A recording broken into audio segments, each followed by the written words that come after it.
So the light bulb came on. I talked to my wife and I said, I want to take a chance. There's over $700 million in research budgets, which is more than all the other New Jersey universities combined. The sharks, once you enter the Shark Tank, it's a mess in there. It's not like how they present it on TV. And that's what gave me the aha moment when I realized that I want to write people's memoirs. I'm Richard Gerhardt. And I'm Elizabeth Gerhardt. Welcome to Passage to Profit, the show that's all about entrepreneurs, small businesses, and the intellectual property that helps them flourish. You just heard from the people that are going to be on the show, so stay tuned and hear the rest of the story.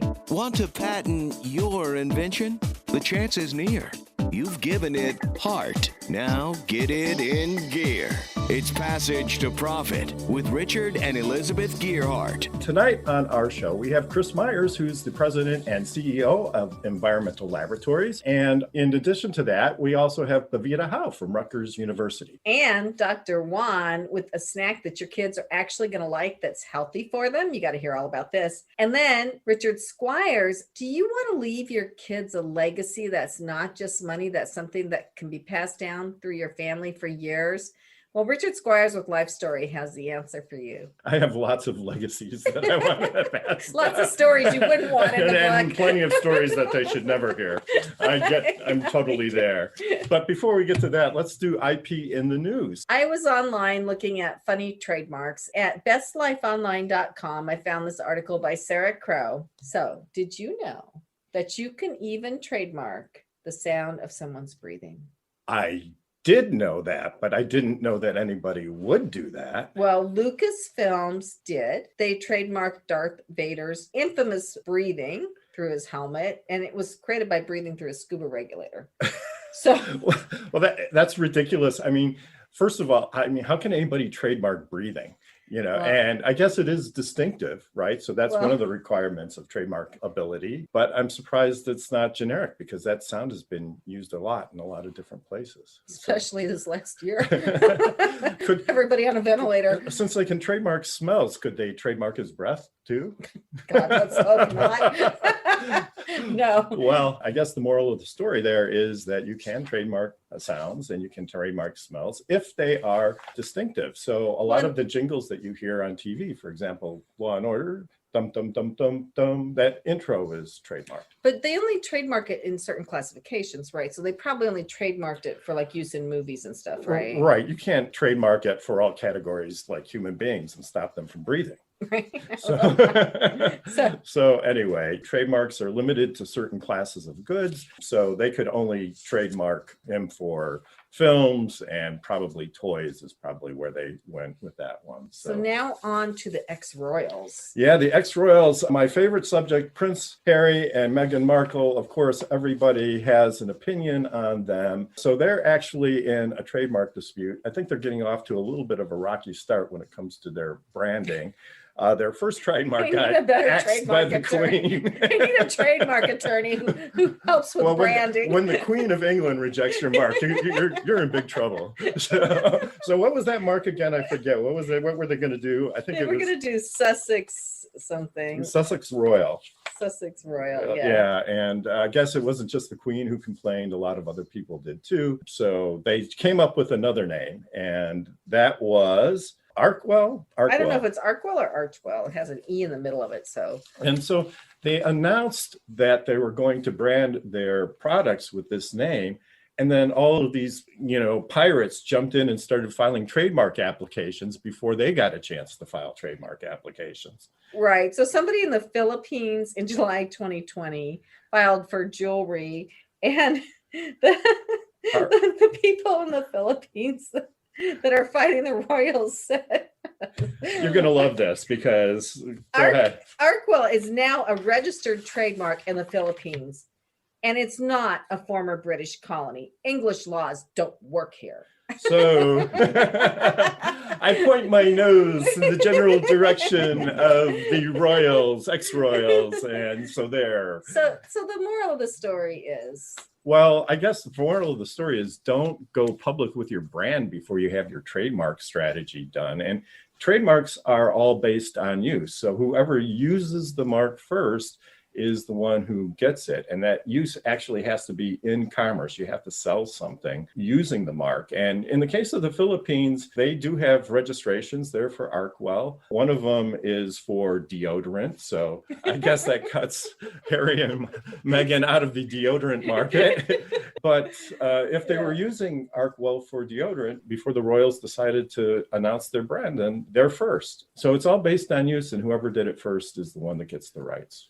Right. But it can be in different categories and classifications. So you can get it for cookies and somebody else can get it for tires. Right. On the other hand, how big is the Philippine market? And if they can't sell deodorant in the Philippines, is that really going to put a dent in their income? I mean, they're just going to town on all this, and they got really mad. Trademarks are a lot more complicated than we think. But I personally am extremely excited about the show that we have today, and we get to ask everybody on the show now what they think about IP. Okay, so this is Richard's Roundtable. So, based on what you just heard, do you have any thoughts or comments, Chris? Sure. So we've been involved in depth in regards to trademarking with a number of our brands and IP. Things like Don't Guess Test, we own that registered trademark. Our Science, Your Peace of Mind, we own that registered trademark. Safe Home and Biotest Kits, the list goes on and on. And we use a firm in Indianapolis, Barnes and Thornburg, and this is not a plug for them. They're just really good at what they do. And they advise us. So you want to talk to an attorney who's going to give you the right guidance. Do you want to register in the United States only, or do you want to have a trademark that's going to go outside of the US? If so, what countries are you considering? And there's a whole consideration. Now, I'm going to come back to you with a question because I've not asked this question to my team yet, and I want an answer from you two. Why do some brands use the TM and stay with the TM? They never go to the R. Why is that? The answer is pretty simple. I mean, TM is sort of an informal notification that you consider the mark proprietary. And so in addition to federal registrations, there's something known as common law trademark rights. And you get rights for any mark that you use, any mark that qualifies as a trademark, in the geographical areas that you use it. And so some people want to put others on notice that they do consider it a trademark under common law rights, and they use the TM symbol to warn people, and it serves as a deterrent. And so if you don't want to go through the trouble of registering a federal trademark, or you can't, or you don't want to invest in that particular word, using a TM acts as a warning. And honestly, most people don't know the difference between a TM and an R. So it does have a deterrent. I know the R costs a lot more money. Right, but you get much stronger rights. I was going to say, you need the R if you have to go to court, right? Right. Can you go to court on just the TM? TM? Absolutely. But there's certain types of damages that you can get with R. And if you have common law rights, then you have to prove the common law rights. And so if you have a registration, it's much easier to prove your use of the mark. That's certainly not my bailiwick, but it's super interesting. I like sitting back and listening to these kinds of, I'm an information geek, so I like learning about these things. Well, we appreciate that. Listen, anyone who likes IP is near and dear to my heart. So now Pavita gets a turn, right? Yeah, Pavita, tell us a little bit about what you think. My question is, with copyrights and trademarks, I had the experience of creating a name and then having someone come and say, sorry, you can't use that name. So when is it worthwhile to fight for that name? And when is it better to walk away and start over? Because the advice I was given was, in this case, it's probably not worthwhile to fight that fight. Well, that's a great question too. And it's really an economic decision. How much is it going to cost you to rebrand? And how much goodwill with your customers are you going to lose versus the cost of enforcing the mark and the likelihood of success? And if it's just an emotional decision, like I just really love this word, well, sometimes you have to have your heart broken.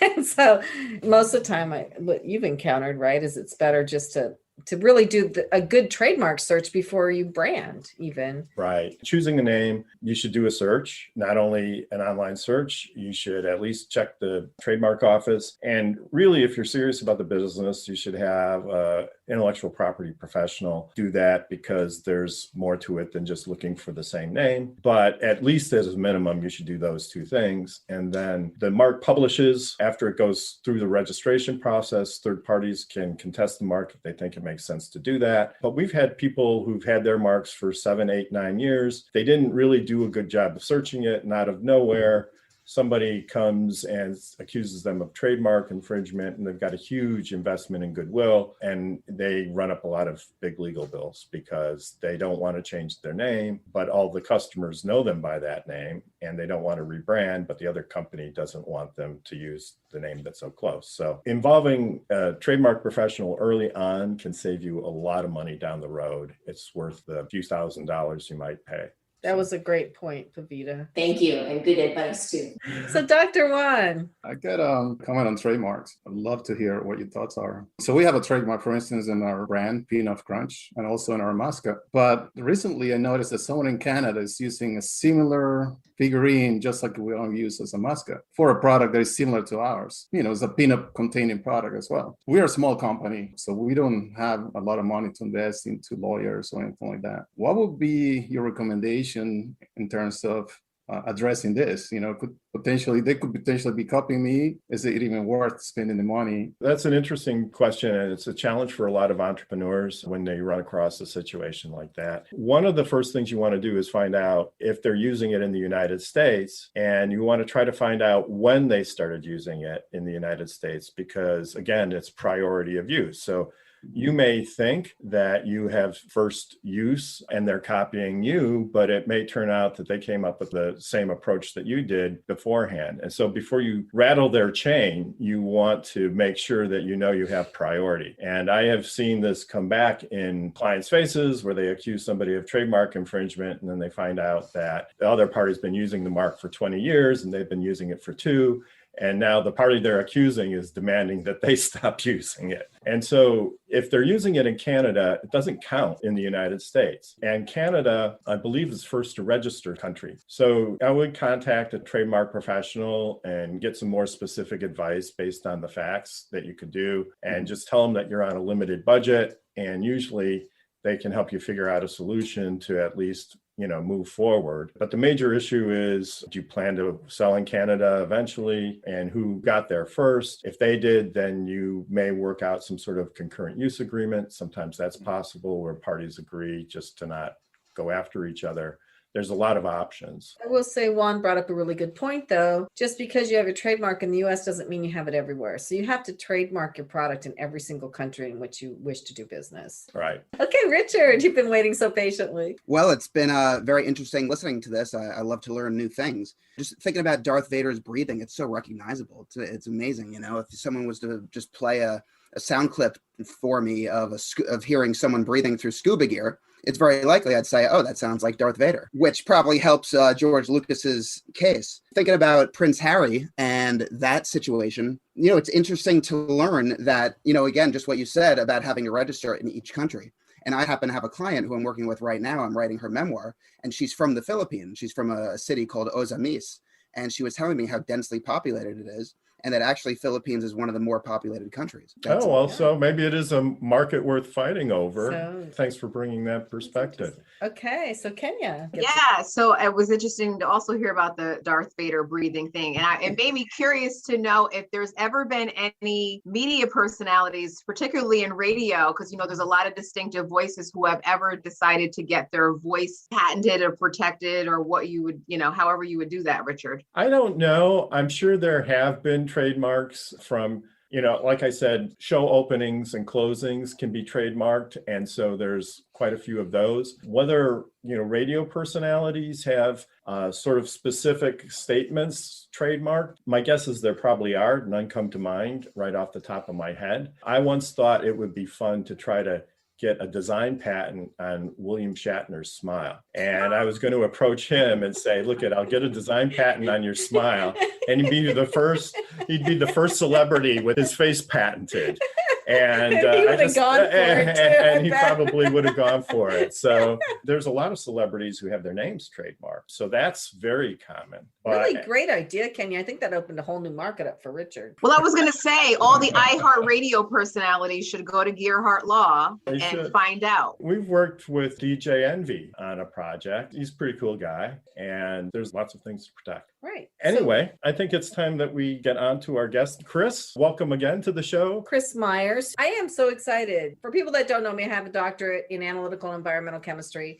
And Chris started an environmental company years ago, right at the dawn, right? So tell us how that happened and how that went and how you have done, like, what did you say, your 7 millionth sample or 6 million. 6 million sample 6 million testing? Yeah. I started out, I actually thought I was going to play Major League Baseball. Out of high school, I grew up on a small farm, I was athletic.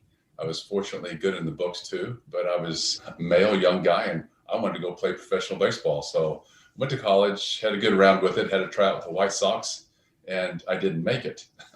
So I had to go back to school, and that's where I met my wife. So the good Lord had a different plan for me, and I went back to Indiana University, double major in biology and chemistry. And then I thought, okay, I'm not going to play professional baseball, so I'm going to coach. So I thought, I'll coach this, I'll coach that. They should really let you do your student teaching first. So when I did my student teaching, I thought, I can't do this. I do not have the patience for this. I don't have that bandwidth to be able to do this correctly. So a guy that I was in a biochemistry class with said, man, we need an environmental scientist at our power plant. I was with AEP, American Electric Power. And he said, you have background in the environmental sciences. I've heard you talk. He said, we could really use you. So I called him and I said, Frank, is that job still open? He said, yes. And I took the job. So I actually started out working for AEP. My wife was an elementary school teacher, 3 children, a house mortgage, and just the list goes on and on. So I started consulting on the side, moonlighting. And I found I really enjoyed going and helping people, going to industries, municipalities, and helping them understand about how to test their water and how to fill out permits for the state of Indiana or for the US EPA. And so it got to where I was actually making more money moonlighting than I was working for AEP. So the light bulb came on. I talked to my wife and I said, I want to take a chance. And I will sit here and tell you right now, for you to be an entrepreneur, ladies and gentlemen, if you're listening to this, you have to be willing to roll the dice. If you are adverse to risk, do not become an entrepreneur. You will not sleep. You will not eat. You will feel like you're in trouble all the time. Not to be discouraging. Doesn't mean you have to be a bad gambler. It just means you have to be smart. I'll never forget, I heard this said once. Somebody said, I don't just throw the spit wad against the wall to see if it would stick. I take an educated guess. I do my research to think, is there a good chance that spit wad's going to stick on the wall? And that sounds gross, but that was the analogy. So we decided to take a second mortgage on our home and found out that there was a laboratory in Evansville, Indiana. I actually knew the gentleman who owned it. Went down and made him an offer. Some of the guys that I played on a traveling softball team with, I hired them with pizza and beer. And we took a U-Haul truck and drove to Evansville and brought the laboratory back to Madison and literally incorporated the company in 1982. I continued to work at AEP until I built up a strong client base, then left there. And I never looked back. And now we have nearly 40 employees and we're one of the largest environmental testing laboratories in the Midwest. That's amazing. I mean, you make it sound like you just kind of fell into it, but you did it at exactly the right time, because I was in school in Colorado during those years. That is when these testing labs started to pop up. And the people that got in at that time on the ground floor really were the flagship brands for that. And that's just amazing that you had the foresight to do that too. Well, and I love it. I can't tell you enough of that. I mean, I absolutely love what I do. I never feel like I go to work one day. So Chris, what kinds of things does an environmental laboratory test, and who do they test them for? So starting out, we were doing regulated testing only.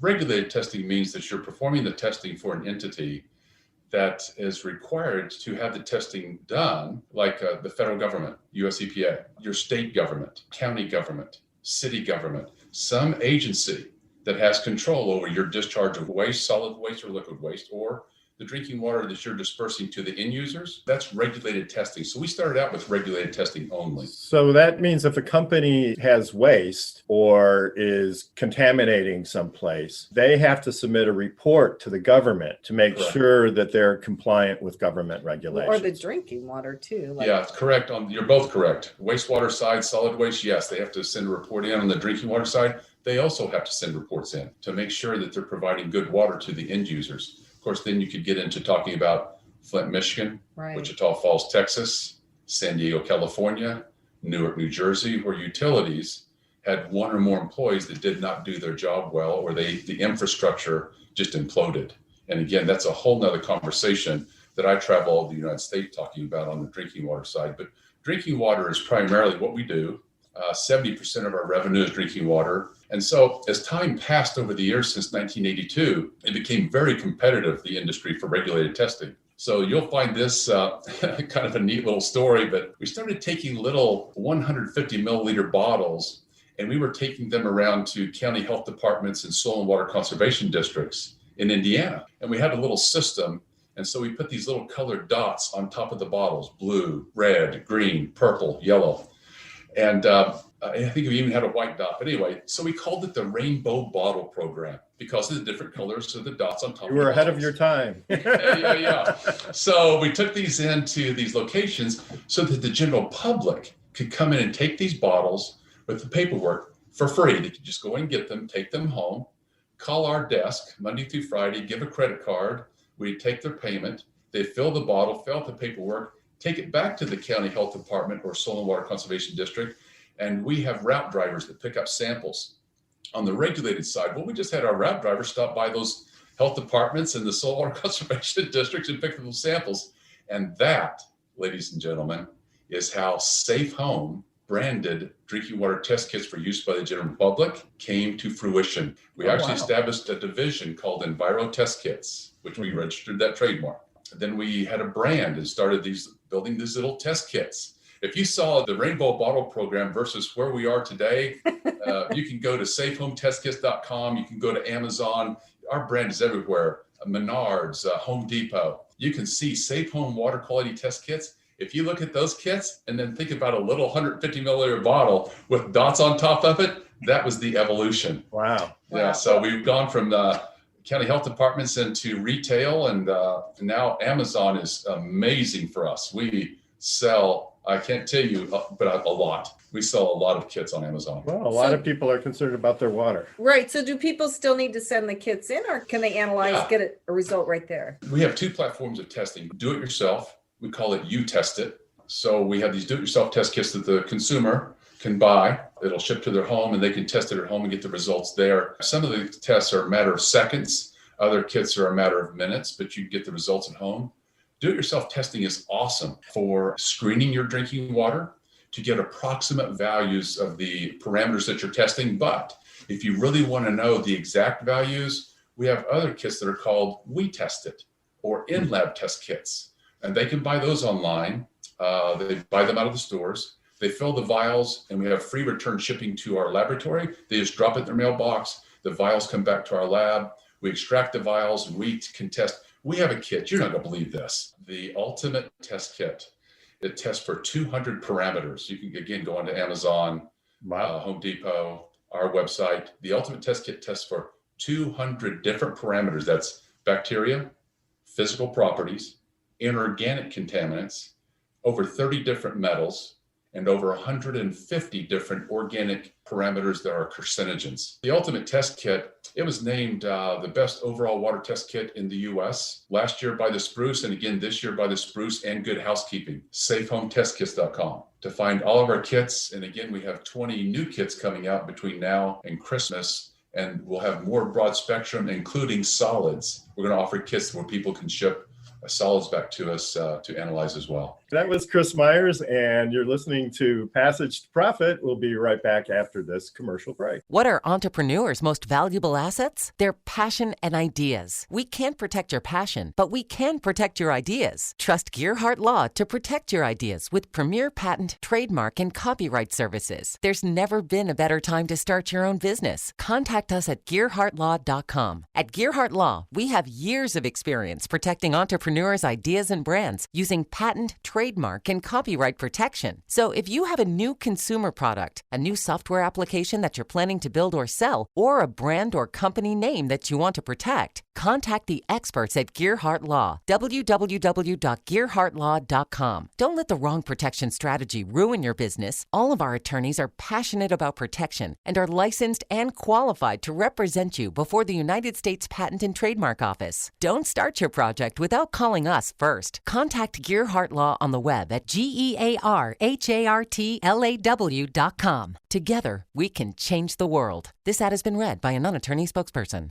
Now back to Passage to Profit. Once again, Richard and Elizabeth Gearhart. We have an equally compelling guest coming up next, our very own Pavita Howe, who we've just known forever and ever. And she's been a super important part of the New Jersey ecosystem, entrepreneurial ecosystem. And right now, she is the Director of Entrepreneurship Partnerships at Rutgers University, where she manages external entrepreneurs and their relationship with Rutgers. Welcome to the show, Pavita. Thanks so much, Richard and Elizabeth. It's great to see you, and thank you for having me on the show. So tell us a little bit about what you do right now for Rutgers and how you help entrepreneurs. So I'm involved in entrepreneurship partnerships, and we've created a new initiative in the Corporate Engagement Center at Rutgers that was created to help bring visibility to Rutgers entrepreneurs, make connections into the university community, and help Rutgers entrepreneurs to build and grow their businesses. As you all know, Rutgers is a really big place. You might not know that there are pockets of entrepreneurship happening across the community.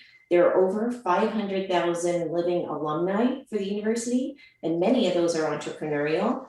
And there's over $700 million in research budgets, which is more than all the other New Jersey universities combined.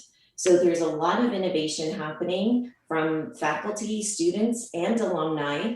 And so this initiative was created to try and bring those together. A lot of other universities have entrepreneurship centers, and they are promoting a lot of the innovation and entrepreneurship that's happening. Because Rutgers is very large and also very old, those activities exist all over. And so this was an effort to try and pull some of that together. It can be challenging for external people to navigate. So we created a place for people to go if they want to connect with entrepreneurial activity at Rutgers and find those opportunities and resources and connections that might be able to help them or to help grow the Rutgers entrepreneurial community. You know, I do follow you on social media, and a while back, I remember seeing you in India with some New Jersey luminaries. What was that all about? That was about a year and a half ago. Governor Murphy, the governor of New Jersey, had a delegation that went to India for business partnerships. So they were interacting with schools or colleges, companies, and organizations to help build partnerships and really to attract businesses to come to New Jersey and have locations here. So a number of the New Jersey universities participated in that trip, as did some other very interesting and well-known people. And so, yeah, it was very exciting. I was selected to go as the Rutgers representative, mostly because someone else probably couldn't go. But it was an amazing trip. It was 1 week, 8 cities in 7 days. I lost track of how many flights we took from city to city. We had long days with back-to-back meetings, and sometimes we'd be traveling 2 hours on a bus to get to a half-hour meeting and then get back on the bus and go again. Oh, business travel. It was, and it's such a different culture and environment. And even though I have ties there, it was still just a completely different experience. So there was a lot of culture, but also, visits to some of the big universities there. Interactions happening with, Princeton, NJIT, Rowan, Rutgers. We all had representatives there, and we all bonded too, because it was an experience that we probably never have otherwise.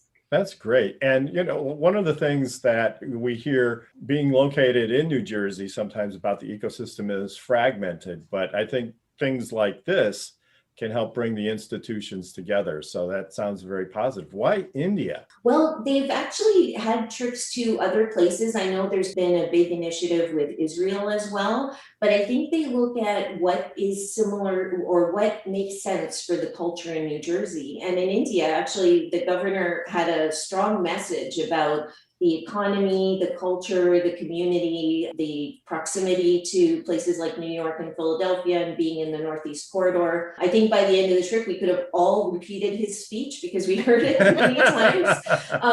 But it was true. And one of the things they talked about was comfort, because There is a large Indian culture in New Jersey as well, and a very dense population. And so you're close to many companies and people too that make a community that is more comfortable for people, I think. Well, that's very well said. So you brought a guest with you. I'm excited to introduce Dr. Juan, who is the founder of Perfect Life Nutrition. The products that they offer are peanut, which are healthy plant-based snacks for all. What I should say is that he is also a very proud Rutgers alum. He has a great story, and very much like what we hear often at Rutgers, people who work hard and have become entrepreneurs and become very successful. And he's had some very exciting things happen.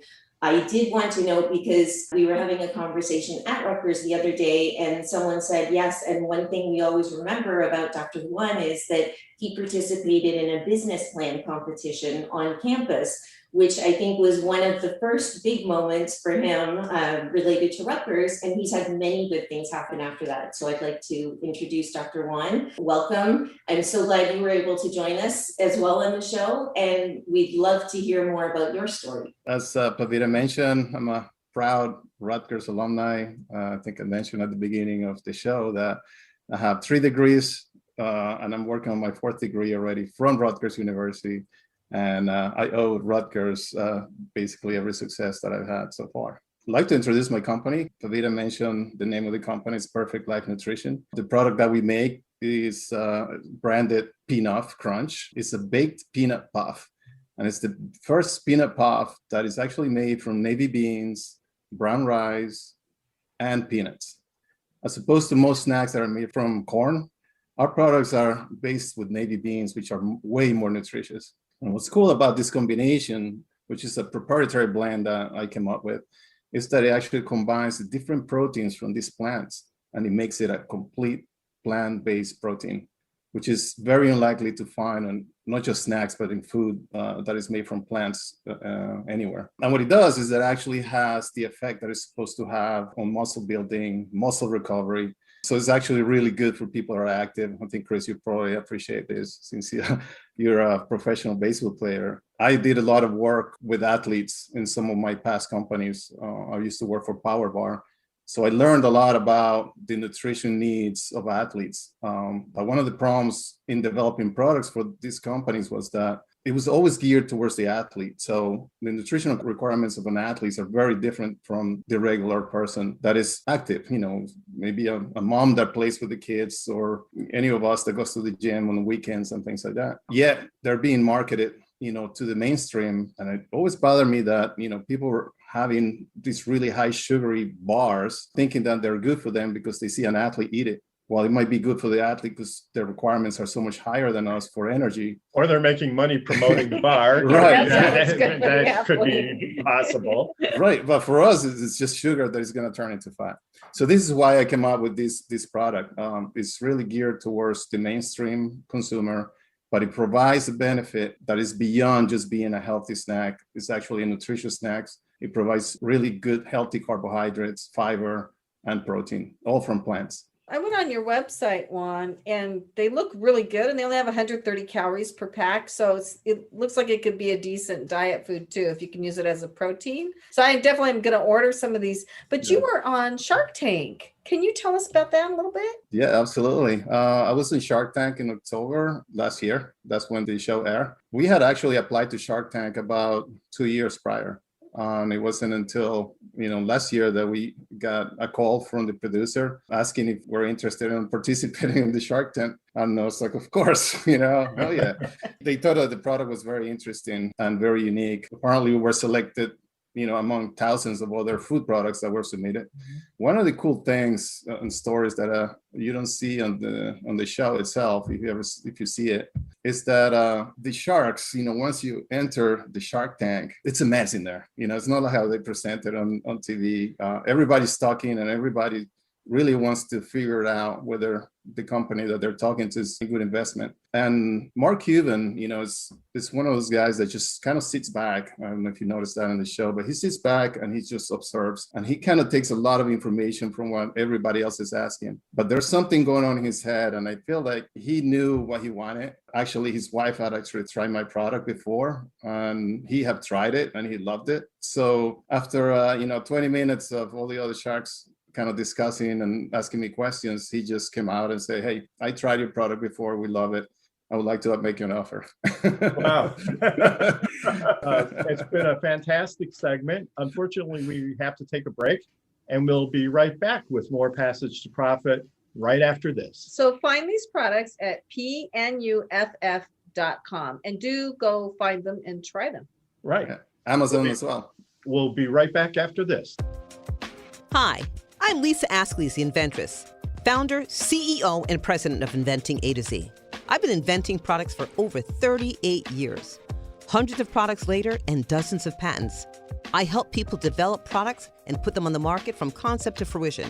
I bring them to some of the top shopping networks in the world: QVC, HSN, eVine Live, and retail stores. Have you ever said to yourself, someone should invent that thing?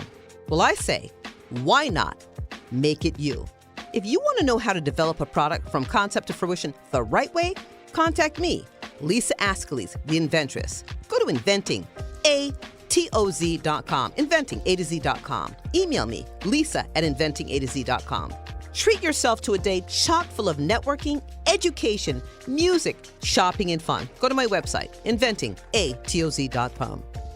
Passage to Profit continues with Richard and Elizabeth Gearhart. If you missed our show so far, You've missed a lot. yes, You can get it back. Just go to our podcast, which will be out tomorrow. And we're also available on Pandora and iTunes and all the major podcast platforms. But if you want to see everybody's beautiful faces, but I tell you, we get the best looking people on the show. Is that a backhanded self-compliment? No, I'm not counting us. I'm talking about our guests. Well, you are and beautiful. presenters. So you'll see us on YouTube.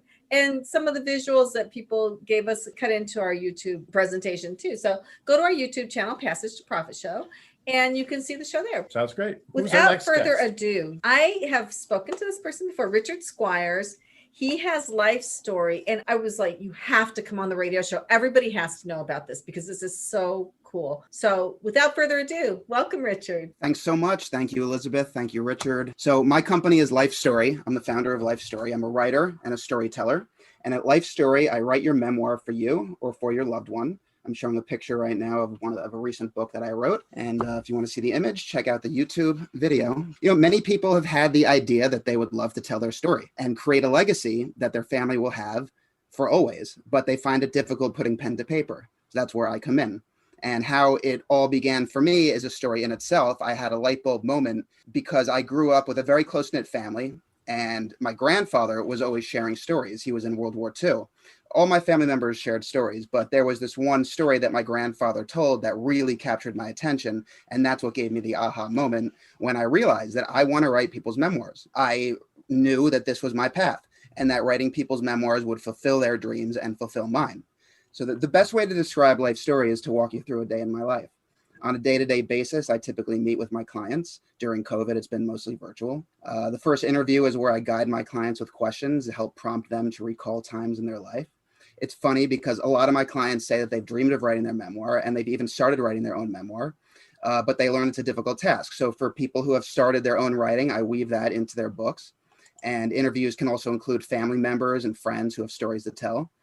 Listening to them share their stories, it's like reading a good book or watching a great movie. I cannot wait to see how it continues to reveal itself. It can be emotional for my client. It gets emotional for me. I get a sense of who they are, how I can best portray their voice in their memoir and create a journey for their loved ones to read and cherish. Quick funny anecdote, both involving Frank Sinatra, is that I wrote 2 memoirs of guys who knew Frank Sinatra. One was about a baker, Al, who baked Sinatra's favorite cheesecakes.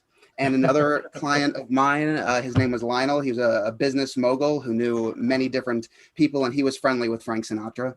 Both of these guys come from different walks of life, but their experiences were so interesting. It was an honor to write their memoirs. Writing a book is a lengthy process. I transcribe the interviews. I edit all the writing. I incorporate meaningful pictures. I also incorporate other types of services, such as the genealogy report, documents, birth and marriage certificates of when my clients came over from the old country or their families came over. And the research is incorporated into their narrative, and it adds another dimension. And when they and their families see that's been incorporated into their narrative, they're speechless. The cherry on top is the cover photograph. They say you can't judge a book by its cover, but our covers really do represent the essence of my client's memoir. And then the finale is the book reveal. On book reveal day, I present my client's memoir and I video it with my client and maybe their family members receiving the book. And if you go on my website, you can see how emotional the book reveal is. It gives me chills every time. So if you've been dreaming about writing your own memoir, or if you know someone, whether family, friend, business, a story that really should be captured, reach out to me. I love what I do. I make my clients feel very comfortable and at ease as they walk me through their journey. Wow. What human doesn't want their story told, right? Who doesn't want to be heard? I think it's just really such a fantastic thing that you're doing. And I regret that my family hadn't done this, because I did not know until about 5 years ago that the way that my great something grandfather got the money to buy a bunch of farmland in Oregon was that he struck gold in California. I didn't know that until, I was really old. And the stories get lost. And so easily. And it really is something that you can pass down to your family that they'll cherish forever. I want Richard to do one, my Richard. Just leave out all the bad stuff. But okay? how long does it take? How many hours do you sit with the person? So every project is unique and custom, and it really depends on the person's story, how comprehensive they want to be. Some people want to tell the whole story from as far back as they can remember, or even far back, further back than that, such as everything that they know about their ancestry, which again can include the genealogy report, or stories that their grandparents or great-grandparents told them about their generations going back, kind of like what you're talking about. But some are thematic. I have one book that I did on a couple who spent 15 years in the Foreign Service, and that's all they wanted to talk about was the Foreign Service. Very interesting. They lived in 5 different locations. I was mentioning my client Al. He was a career baker, and he wanted to talk about his career as a baker, but we were able to weave some other things in there because during his career, he met his wife and started a family. So the minimum is usually about 4 hours. 4 hours will get you kind of the minimum, really nice, beautiful book, but it goes up from there. The average, I would say, is 8 hours, 7-8 hours of interview, but I've done 12 hours, and I have a client I'm doing right now. We do 24 hours. I interviewed him 1 hour every 2 weeks. I can just see it right now. Our lives on Passage to Profit. What do you think? You have a very interesting story too, by the way. If I get one, you get one. So Chris, do you have a question for Richard? Yeah, so Richard, who's the most interesting book that you put together thus far? I think everyone is interesting. Some stories are more interesting to a wider audience than other people. I would say the most interesting book is this one. This is a Holocaust anthology that I did. So it was 11 people who I interviewed, 11 Holocaust survivors. I partnered with a living facility up in Bergen County, New Jersey, that has a lot of Holocaust survivors that came through. And it's just amazing how all of their stories are incredible and super important. And every single Holocaust survivor story is unique. I did a filmmaker who directed Ronald Reagan's political movie. It was like a 15-minute movie, and the movie became known as the greatest political film made at that time. It was when Ronald Reagan was running for his re-election. Very, very interesting. So do you ever get somebody who maybe shouldn't be telling their story? Are you thinking of me? No, I'm thinking of somebody who shall not be named. No. Actually, we hope to have him on the show. So, but anyway. Go. In my opinion, no. I think everyone's story is interesting. I mean, some people have a story that would not necessarily make a blockbuster book, blockbuster film, or best-selling book. It's not something that would interest a wide audience, but it's interesting to their family. And just even a simple story, the idea of falling in love and getting married and having kids, something we can all relate to, but each way that it happens to us is unique. But then you have other stories where, maybe they're filled with wild times, right? Stories they don't want their family to read, and sometimes people are like, maybe I shouldn't say that. What do you think? Should we share it? And for me as a storyteller, and I have 2 master's degrees in writing with a concentration in fiction, and I used to work in film, and I'm all about story, and really good stories are full of drama. So the more questionable material in it, the more interesting reading it can make. And so my vote is always to, go with it, go there. Go with it. And they say, make a scene. So in terms of have you ever helped anybody get their story published? I know it goes to the family, but do some people go on and actually publish their work or the work that you do? Okay, so two things. For the most part, the classic life story that I do, it's meant, as a legacy for the family. So it's self-published and it's print on demand, and you print as many copies as you want, and you can print more later on, give it out to however many people you want. Each book comes with a unique ISBN number, and it can be put on Amazon. And I had one client, I helped her put it on Amazon, and then it's up to her to market it through her own network, through social media and whatever, and it's sold on Amazon. So any of these books can be put there on Amazon.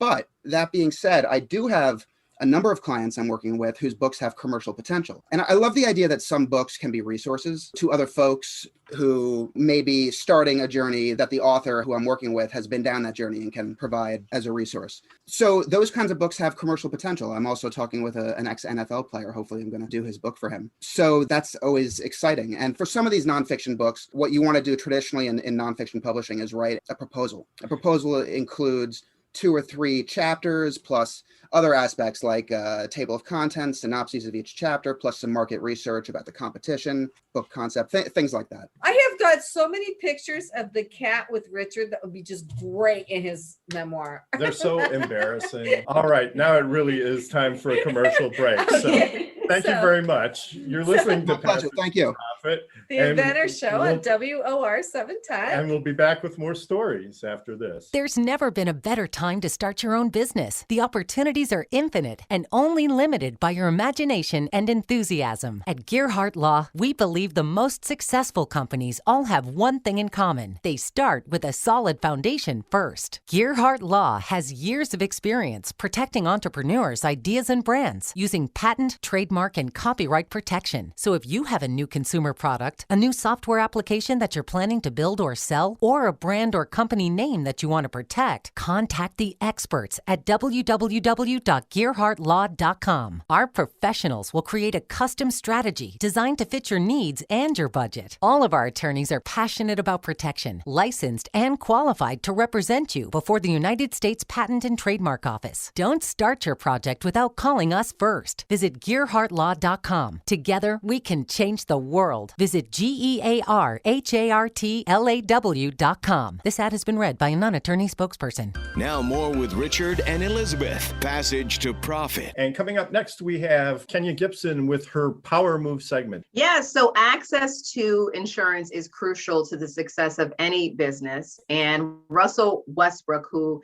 is an NBA legend, he's a point guard for the Washington Wizards, has partnered recently with Acrisure, which is an insurance tech company. So they have global insurance that they provide around the world.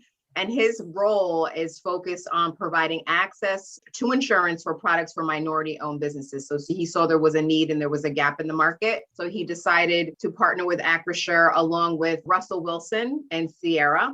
And so they are using their influence and their celebrity to partner and provide resources to minority-owned businesses to make sure that they have access and opportunities. I think this is fabulous. These are huge blocks to success for so many people. And I don't think people realize how difficult it is for people that aren't in advantaged situations to get things the rest of us may take for granted, right? And insurance is an important piece of that. People won't invest in you or make substantial investments in your company if you're not insured. So it's an important piece of the business puzzle. So what's Great. going on with Fireside? So for those of you who don't know, I started Fireside about a year ago. It is an online video directory of small businesses, and I want it to be the Wikipedia of small business by video. It's a YouTube channel and a website, and I have been gathering content this past year. So I do interviews of small business owners, Richard Squires, and I did an interview together. That's how come I knew so much about him and want him on the show so bad. And I'm doing that to gather content. Obviously, that's not going to get me where I need to go if I want to be as big as Wikipedia. So I'm looking for partnerships with other people that have videos to put them on the site.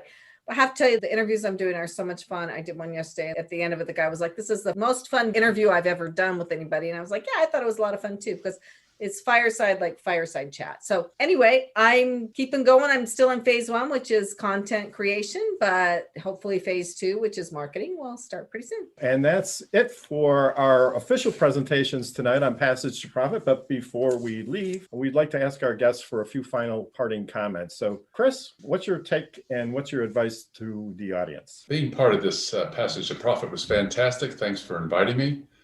To all of you who are considering being entrepreneurs and pursuing, as I said before, be prepared to roll the dice, ride the waves high, ride the waves low, stay strong, be smart, and surround yourself with good people.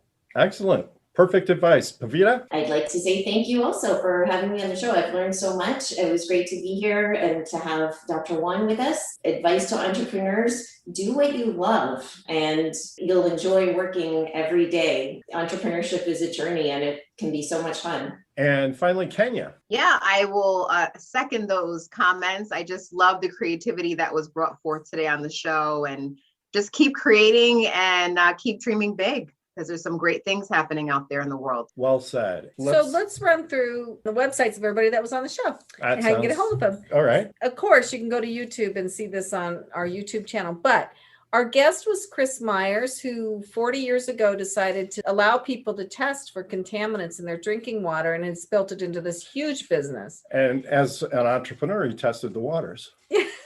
And they came back poison. So Keeps us in business. yeah, you can find his home test kits at safehometestkits.com. And he analyzes a wide variety of things, some things at home, some you have to send to the lab, but definitely worth looking at his website, and to keep your body healthy and stay safe. And if you missed the podcast, listen to it, because the stories he tells will curl your hair. And then we had Pavita Howe, who is at Rutgers, and she is the director of the Entrepreneurship Partnerships at Rutgers. You can find her at go.rutgers.edu/Rutgerspreneurs, or on social media at Rutgerspreneurs. And she's a great contact if you're a Rutgers alum, or if you're thinking about going to Rutgers, or if you work in Rutgers and want to outreach, she's the person to talk with. And then we had a tasty guest, Pina, Dr. Juan Salinas, with wonderful healthy snacks for everybody and great after workout. Get your full protein profile. Pnuff, PNUFF.com. There's more and more plant protein out there, and I'm just wondering what's going to happen to meat after a while. I guess we'll find I out. guess we'll find out. And we had Richard Squires with Life Story, www.lifestorymemoir.com. You know what? Do your descendants a favor and get your life story published with Richard. It's really important. I remember our daughter asking us as a Christmas present, could each of us write up our life story? And I started that. And after about 15 minutes, I was like, holy cow, where do I go with this? What do I put in? What do I leave out? But she was so sweet. She wanted that instead of a Christmas present. So, and then we had Kenya Gibson with a P at iHeartMedia.com, who talked about Power Move, and one of my favorite athletes, Russell Wilson. iHeartMedia has radio stations everywhere, and it's on the internet, and also has digital marketing. And we use their digital marketing, and it's great. So if you're looking for digital marketing, contact Kenya Gibson at iHeart. They do a great job. I would like to take this opportunity to thank Noah Fleischman, our producer, Alicia Morrissey, our program coordinator, Angela Wolf, our video producer, and also don't forget to like us on Facebook, Instagram, and Twitter, not to mention subscribe to our YouTube channel. So this is Richard and Elizabeth Gerhardt signing off for Passage to Profit on iHeartRadio, WOR 710, the voice of New York.